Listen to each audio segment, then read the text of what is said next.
नमस्कार। जय हिंद मित्रों। दोस्तों सारे जुड़ने शुरू हो जाएं। आज का जो मेरा लाइव है वो बहुत विशेष है और इस देश के लिए ज़रूरी है जानना कि कांग्रेस और बीजेपी में से कौन सी पार्टी पैरामिलिट्री के साथ खड़ी है और कौन सी पार्टी देश के साथ खड़ी है, क्योंकि चुनाव आ गए हैं। दोनों पार्टियां अपना घोषणा पत्र जारी कर रही है। मेरे पास आज कांग्रेस का घोषणा पत्र है जो कि 2 दिन पहले जारी किया है राहुल गांधी जी ने, और बहुत से लोगों ने लिखा है पैरामिलिट्री के कि ये घोषणा पत्र पैरामिलिट्री के लिए बहुत ही शानदार है।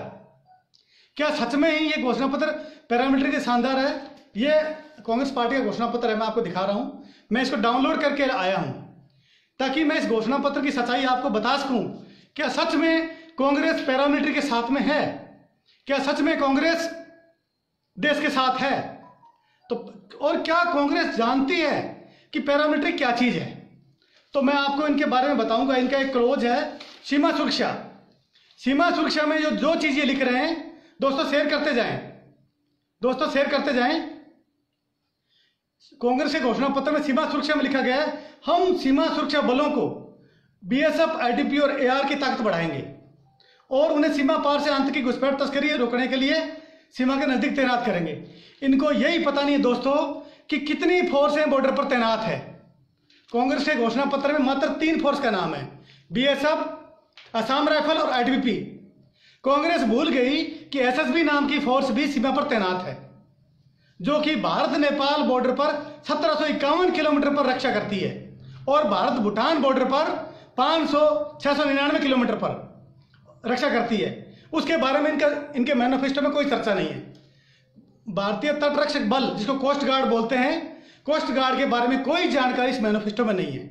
इसका मतलब साफ है कि कांग्रेस के लोग जानते ही नहीं कि कितनी फौज तैनात है। जिसने ये मैनिफेस्टो बनाया है वो जानते ही नहीं है कि कितनी पैरामिलिट्री फोर्सें आज तैनात है इस देश में।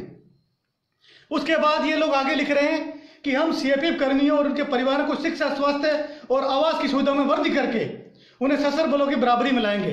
क्या सच में ऐसा है? मैं आपको बताऊं। पहले ये शिक्षा की बात कर रहे हैं दोस्तों। 2014 तक एक जवान का सीए सिर्फ कितना था? 1500 रुपया, और वो भी जब आप भरते थे उसको तो दुनिया भर के डॉक्यूमेंट्स आपको लगाने पड़ते थे। आज खाली एक पेपर आप भरते हो और आपको मिलते हैं 2250 रुपये पर मंथ की। ये डेवलप हुआ है। क्या कांग्रेस इसको बढ़ाएगी? इसमें साफ लिखा। उसके बाद ये बात करते हैं एचआरए की। 1050 रुपये एचआरए था 2014 तक। आज एचआरए हमारी बेसिक पे का 24% तक हो गया है। आप कहीं भी नौकरी करो, आप जिस सिटी में नौकरी कर रहे हैं उस सिटी का एचआरए आपको मिलेगा 24%, 16%, 8%। एक जवान 7,500 हजार एचआरए ले रहा है, जबकि आज से 4 साल पहले 1000 एचआरए था। उसके बाद बात करते हैं ये स्वास्थ्य की। आज 70 हॉस्पिटल बन चुके हैं जिसमें कैशलेस है, कैशलेस इलाज होता है एक जवान का। उसके बाद हम बात करते हैं रिस्क अलाउंस की। 2014 में जेएंडके का रिस्क अलाउंस था 3000 एक सिपाही का, हवलदार का 4500, इंस्पेक्टर का 8000। आज एक सिपाही को जेएंडके में 17,300 रुपये मिल रहे हैं। इंस्पेक्टर से सिपाही तक एक बराबर हो गया है। 5 गुना हमारा अलाउंस बढ़ा है। इसके बारे में कोई सूचना नहीं है। बॉर्डर अलाउंस जो 1500 रुपये नहीं था वो आज 6000 रुपये हो चुका है। हमारा टीए जो 54 रुपये था, 50 रुपये टीए था जवानों, आज 500 रुपये टीए मिल रहा है एक जवान को। हमारे हर अलाउंस दुगने तिगने हुए हैं। आप ये बात मानते हो नहीं मानते हो, लेकिन फिर भी हम क्यों विरोध कर रहे हैं मोदी सरकार का? बार बार हम जा रहे हैं, हम कांग्रेस के पास गए कि आप हमारी मांग मानिए, हम राहुल गांधी के पास गए, हम गुलाम नबी आजाद के पास गए। क्यों? जब इतनी कुछ बीजेपी दे रही थी, हम क्यों गए कांग्रेस के पास? हम कांग्रेस के पास गए थे हमारी जो मूल मांग है पुरानी पेंशन बहाली की, उसके लिए हम राहुल जी के पास गए। हम राहुल जी के पास गए थे कि पैरामिलिट्री को शहीद का दर्जा दीजिए। हम राहुल जी के पास गए थे कि आप ओआरओपी लागू करिए। हम राहुल गांधी के पास गए थे कि हमारा मेडिकल फैसिलिटी बढ़ाइए। लेकिन इस घोषणा पत्र में किसी भी प्रकार की कोई सूचना नहीं है। पैरामिलिट्री के बारे में इस घोषणा पत्र में किसी भी प्रकार की मेडिकल जो अलाउंस, पेंशन से कुछ नहीं। तो फिर हम क्यों गए कांग्रेस के पास? ऐसा क्या है इस घोषणा पत्र में कि जिसके हम समर्थन करें कांग्रेस का। उसके बाद अब आगे बढ़िए। उसके बाद कांग्रेस लिख रही है कि जम्मू कश्मीर में सशस्त्र बल अधिनियम और शांत क्षेत्र अधिनियम की समीक्षा की जाएगी। मैं कश्मीर की बात कर रहा हूं दोस्तों। अब सपा जो कानून है कश्मीर में ज्यादा प्रभावशाली है। क्यों? कि देश के दूसरे हिस्सों में हटाया जा चुका है, वहां पर शांति है। लेकिन अगर कश्मीर में अब सपा हटा दिया गया तो हमारा क्या अंजाम होगा आप देखिए। कांग्रेस लिखती है कि किडनैप के मामलों में लागू नहीं होगा अब सपा, यानी किसी जवान कहीं गया तो उस पर ब्लेम लगाया जाएगा कि आपने हमारा आदमी किडनैप कर लिया और उसको मार दिया, आपको प्रोटेक्शन नहीं मिलेगी। उसके बाद है यौन हिंसा, मतलब बलात्कार। कांग्रेस मानती है कि जवान बलात्कार करते हैं। ये साफ इनका मैनिफेस्टो बता रहा है कि यौन हिंसा में अब सपा लागू नहीं होगा। इसका मतलब इनको भरोसा है कि भी हम बलात्कार करते हैं, नहीं तो ये चीज शामिल ही नहीं करते। एक जवान यौन हिंसा नहीं कर सकता, लेकिन ये लिख रहे हैं। उसके बाद लिख रहे हैं ये यातना। इसका मतलब हमारे जवान टॉर्चर करते हैं कश्मीर में। तभी तो कांग्रेस लिख रही है कि कश्मीर में टॉर्चर पर सपा लागू नहीं होगा। भाई आप एक बात बताइए, कश्मीरी हमको पत्थर मार रहे हैं, हम पर गाड़ियों से हमला कर रहे हैं, तेजाब फेंक रहे हैं, गर्म पानी फेंक रहे हैं, जवान कैसे अपनी रक्षा करेगा? मैं अब सपा का विरोधी हूं और नॉर्थ ईस्ट में हटा दिया गया, मैं सहमत हूं, त्रिपुरा से आसाम से हटाए, लेकिन कश्मीर में हमारा सबसे बड़ी प्रोटेक्शन अब सपा है। अगर अब सपा जैसा कानून नहीं होगा तो हम किसी भी जवान को किसी भी मुकदमे में कश्मीर में फंसा सकते हैं। और कांग्रेस वादा कर रही है कि हम अब सपा हटाएंगे। यह है कांग्रेस का चरित्र। उसके बाद आप थोड़ा और आगे बढ़िए। एक क्लोज और है जो मैं आपको बताना चाहता हूं, और वो काफी जरूरी क्लोज है।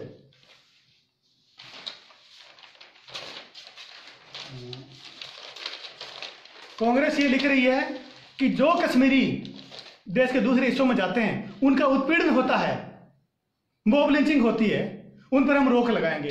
बिल्कुल सही बात है, मैं भी सहमत हूं कि जो कश्मीर के नागरिक इंडिया में आते हैं उनकी मॉब लिंचिंग ना की जाए। उन्होंने अपने घोषणा पत्र में शामिल किया है।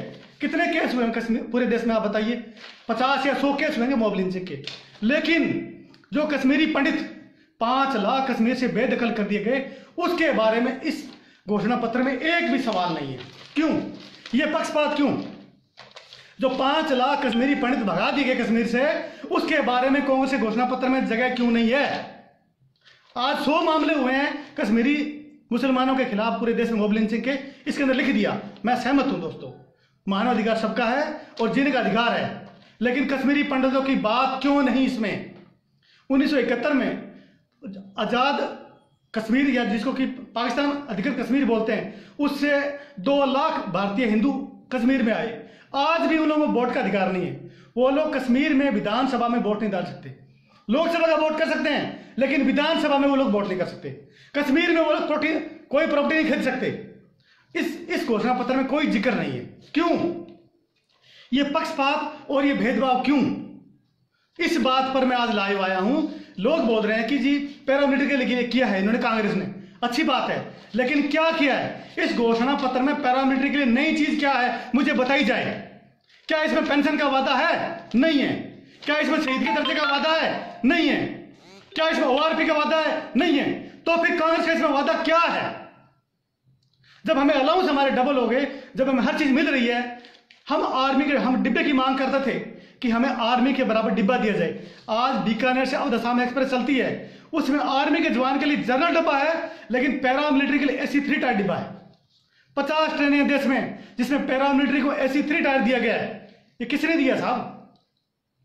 सच का साथ देना पड़ेगा। हमें नाराज हुआ मोदी जी से कि उन्होंने हमारी पेंशन की मांग नहीं मानी, हमारा शहीद दर्जा नहीं माना, लेकिन उसके अलावा काम किया है। कहां किया है कांग्रेस ने काम? क्यों खुश हो रहे हो भाई?